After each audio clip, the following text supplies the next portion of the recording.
Hi, welcome back to recitation. I have here a little bit of a strange problem for you. So let me just tell it to you, and then I'll give you some time to work on it. So I want to define a function g of x, and I want to define it piecewise. So when x is positive, I just want g of x to be 1 over x. But when x is negative, I want g of x to be 1 over x plus 2. So I've got a little graph here of the function. So you've got, when x is positive, it's just your usual y equals 1 over x. But when x is negative, I've shifted it up by 2. So this is a perfectly good function. It's not defined as 0. Okay? So what I would like you to do is to compute the derivative of this function wherever it's defined. And you'll notice when you get there that you'll have some, you'll get some answer. And maybe you'll notice something a little weird about that answer.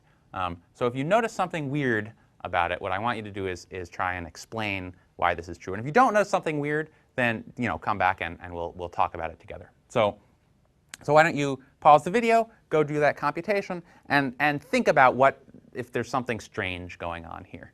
And then come back and we can talk about it together.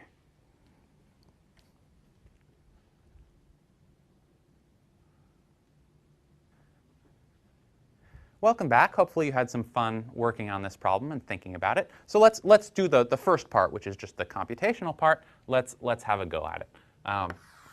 So because this function is defined piecewise, when we compute a derivative, we can just compute the derivative on the different pieces. So the function isn't defined at 0. So of course it doesn't have a derivative at 0. But then we can compute a derivative when x is positive, and we can compute a derivative when x is negative. So when x is bigger than 0, g prime of x, well, that's just d over dx of 1 over x. So that's something we're familiar with. It's minus 1 over x squared. So that's for x positive. When x is less than 0, g prime of x is d over dx of 1 over x plus 2, because that's what g of x is. And so this is, well, the plus 2 gets killed, and so then we have the derivative of 1 over x. So that's minus 1 over x squared. So one thing you've noticed is that this is minus 1 over x squared here, and it's minus 1 over x squared here. So although we defined this piecewise, we can summarize this by saying that so the derivative is minus 1 over x squared always. So for all x not equal, it doesn't have a derivative at x equals 0. It's not defined as 0. It can't have a derivative there. But we don't need the piecewise definition anymore. Now, so that was kind of interesting that we can summarize the derivative of this piecewise function in a non-piecewise way. Now, the thing is, we've learned what the antiderivative of this function is. So we know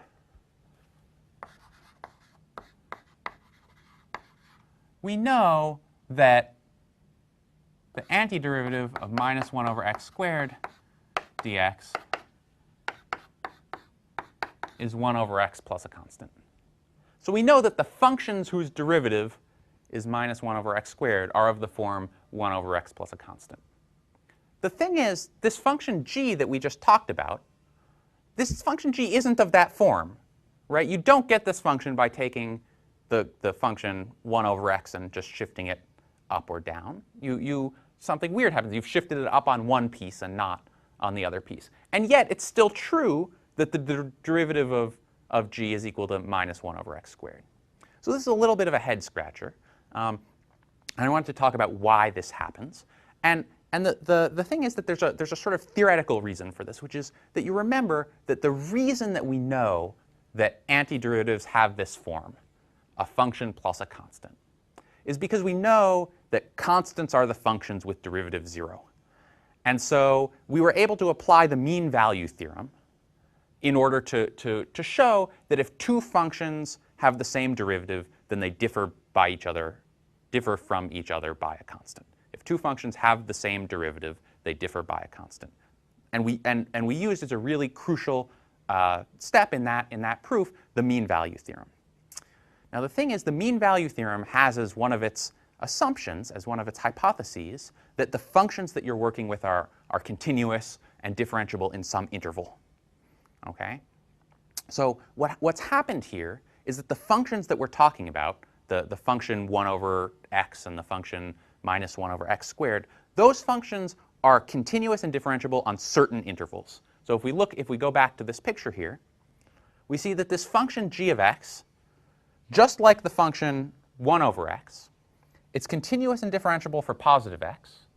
It's continuous and differentiable for negative x. But at 0, there's a discontinuity. So there's no interval that crosses 0 on which this function is continuous or differentiable. As a result, the mean value theorem can't tell us anything about intervals that cross 0. So if the mean value theorem doesn't tell us anything in that case, it means the conclusion isn't true. And we get a situation like, I should rephrase that. It means the conclusion doesn't have to be true. Our proof doesn't work in a case where we have a discontinuity. And what happens, in fact, is right what we have here, which is that when you have a function that has a discontinuity and you look at its antiderivatives, what you can do is that in addition to shifting the whole thing up and down, you can shift the pieces on either side of the discontinuity separately. Just like in this case, we can shift the piece to the left of 0 separately from the piece to the right of 0 and get a function whose derivative is still what we started with. So this function g of x we get by shifting part of 1 over x up, and it gives us a function whose derivative is still minus 1 over x squared. Okay? So this is true anytime you have a function with a discontinuity. So one consequence of this, I'm going to go back over here and just write down one special case of this, is that we say that the antiderivative of 1 over x dx is equal to ln of the absolute value of x plus c. What this really means is that when x is positive, we have a single kind of antiderivative, and they're of the form ln x plus a constant. And when x is negative, we have a single antiderivative that's of the, or single family of antiderivatives of the form ln of minus x. Remember, absolute value of x is minus x when x is negative, plus c. But if we consider x to be positive and negative at the same time, the two constants don't necessarily have to agree. You can have the same situation that you had before, where one side can shift up and down independently of the other, because there's that discontinuity at 0 there. So this is just something to keep in mind. It also means you have to be careful with certain substitutions. You don't want to do substitutions that have discontinuities. If you do substitutions that have discontinuities, you might accidentally introduce a discontinuity, and bad things can happen that I won't go into now. You can end up with statements that don't make any sense by making a substitution where the function that you're substituting has a discontinuity in it. So or another way of saying that is you have to restrict to some interval on which it really is continuous, and then on each of those intervals it makes sense, but bad things could happen when you cross those discontinuities. So this is a little bit theoretical, but I think it's a nice thing to be aware of, a nice thing to keep in mind when you're working with some of these expressions. So I'll end there.